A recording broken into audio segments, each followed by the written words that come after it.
بالله من الشيطان الرجيم. بسم الله الرحمن الرحيم.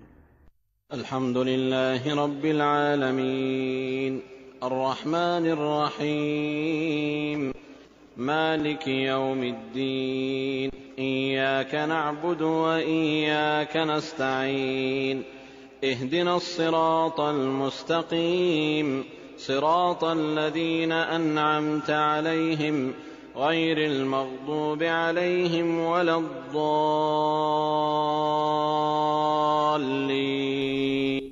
webale kubeera nga okyali ku Bukedde TV1 mukwano gwa fatwa mu programu eno ya Dawa yenze mpaji faridi okubeera nti no njikutuusaako. Programu eno yatandise dda no tutandika ssaawa 9 ez'emisana, kiba kitegeeza nti tukomyewo n'ekitundu kyaffe ekyokubiri era nga twayogedde ku mpisa olunaku luno olwaleero. We tukomye wali nga tugamba nti omubaka empisa ennungi kwe zitandikira, she tweyongereyo akadde kanaatera okubeera nno katulira empinga. Olw'obufunda bw'obudde katubeere nga tufunza empisa. Buli mulembe ogujja guvaawo empisa embi zeeyongera. Essaawa ya leero empisa embi ziyitiridde. Nabaddeko n'omukyala nga mukadde, waliwo baali bagenda wetwali n'adengenze kwewandiisa nsonga za kaadi n'entuula n'omukyala nga mukadde. Naye omukyala n'annyumiza embeera ze baalimu ebiseera by'edda. N'angamba mbu kitaawe yagamba omukyala oyo nti bw'obanga otambula teweggamanga nkuba ne bwabanga nnyingi etya. Kubanga baamanya babitugaananga. Baamanya obuzibu obuli mu kweggama. Weggama gye weggamidde gy'ofunira ebirala. N'amugamba ekyokubiri, tobeeranga weebikka wadde lulagala. Tonnoganga lulagala lw'omuntu nti olwebikka osobole okuwona enkuba.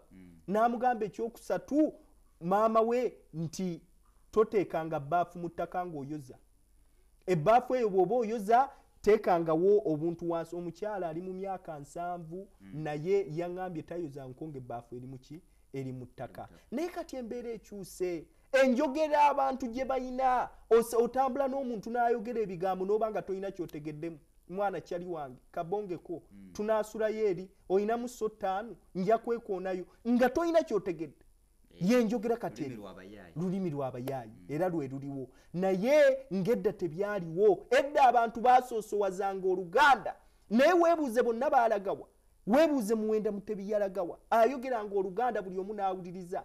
Obotaaliwa bonna kati bali maaso ga Allah. Kati ate gwalina enjogera embi olowooza ogenda musinkana otya? Ennyambala ekyuse.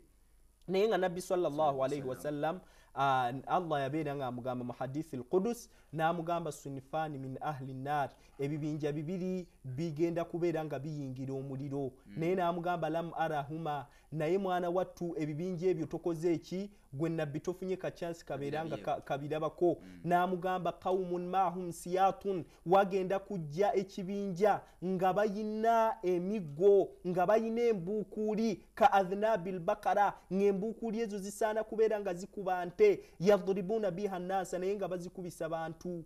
Ngaddira embuukuli oguggo gw'olaba ogunene kiringa oli bwana ab'ewaka n'agamba akayenje kano kantawaanya nnyo, n'atumya oguyondogana agakuba enkokoto. Ayagala kuba kiyenje. Yembeera eriwo. Nabbi kye yali ategeeza mu hadithi eyo nti wagenda kujja abakulembeze nga tebayina kisa eri bantu be bakulembera.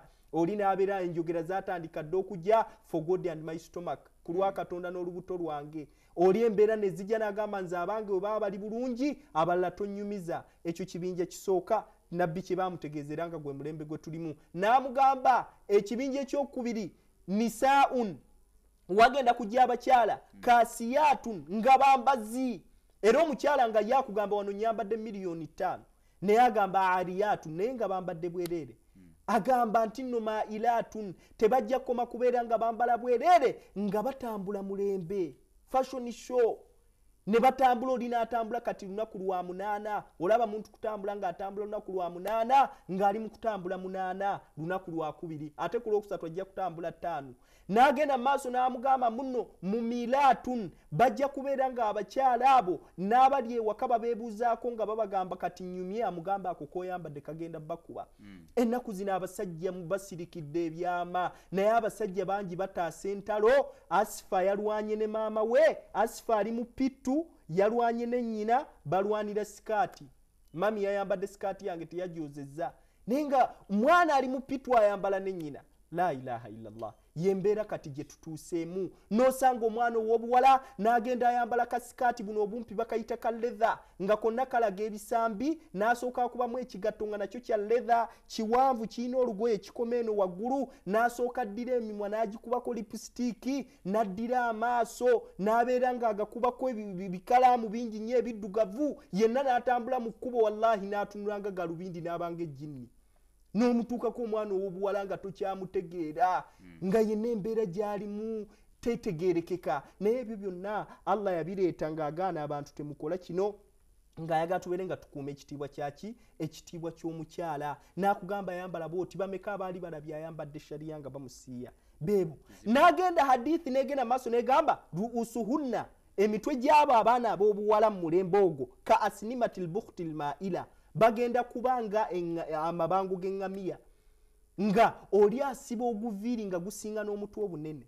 yembeera gye bawangaaliramu abalala bw'aba wa imaani ayagala kuyita mu imaani ekisiibo kituuse ekisiibo kiba kituuse n'addira obukaaya nga 15 n'abuteeka munda n'akanyugamu akakaaya waggulu era guli ne gusigala nga guyitamu naye amaliriza ng'agamba la yadkhulna aljannata tebagenda kubeera nga bayingira jjana abantu abo walam yajidna rihaha era tebagenda kufuna kawoowo kajja neeyo wa inna rihaha la yujadu min masirati kadha wa kadha akawoowo kejjana bajja kafunanga mbu kali eno naye nga tebategedde kaliwa zeze empisa embi essaawa ya leero abaana ab'obusiraamu fenna tuvudde ku mbeera esaana okubeera nga omusiraamu agyeyisaamu singa nabbi sallallahu alaihi wasallam teyasabira mulembe guno singa twazikirira dda Allah kubanga ebikolwa byonna tubikoze byazikiriza emiyembe omulembe gwa nabbi Lutu alayhi salatu wassalam ekisiyaga kye kyaguzikiriza essaawa eno kikolebwa naye hadithi eyogera ku kisiyaga egamba man wajadtumuhu ya'mala amala qawmu lutin gwe musanga nga akola ekikolwa ky'ebisiyaga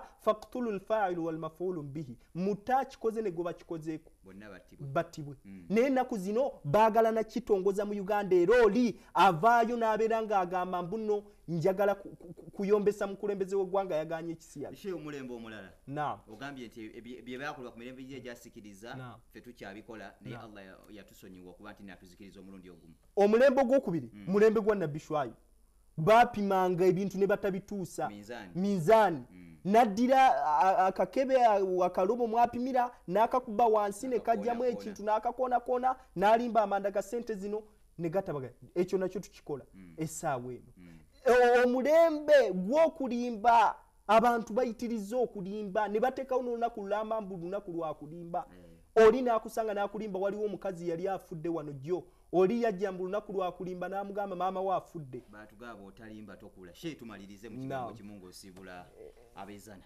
so ngenda kubeera nga nfundikira nga ngamba nti nno abantu bonna tudde ku mpisa z'obusiraamu obusiraamu buba bugambye kola kino mugende mu ddalasa muzisome era we tulifuna obudde insha Allah omusomo guno tugutambuddeko kakoota tujja kufuna okudde tudde ku mpewo tubeere nga tufundikira omusomo gwaffe naye abantu beeyise bulungi twambale bulungi tusaale tusiibe Katonda kyaganye kireke ate kyalagidde obeere ng'okikola ki olwo tujja kuba babitiibwa era tubeere nga twagalwa nnyo insha Allah ntumira abantu bonna ku masjidi Zuhura era ngamba wassalaamu nentumira maama wange Ajjati Amina Nakibuuka mugonvugonvu naye nsaba Allah abeere nga amutaasa abeere nga awona obwo obulwadde bwalimu era Allah amuwejjana kubanga yatuusa wano waali n'abasiraamu bonna mu ggwanga mbatumidde ab'eŋŋanda n'abako n'ab'emikwano tweyanzege mukwano gwaffe abadde atulaba mu programu eno ya Daawa nkugambye nti etandika ku ssaawa 9 lunaku lwakutaano yenze Mpaji Farid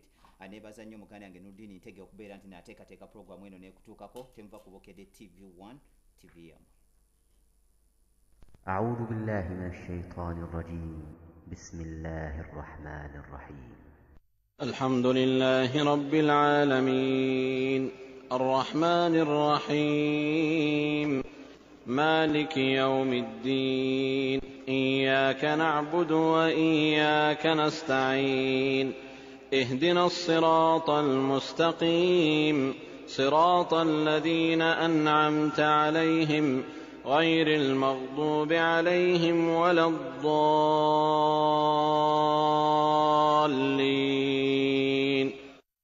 أعوذ بالله من الشيطان الرجيم بسم الله الرحمن الرحيم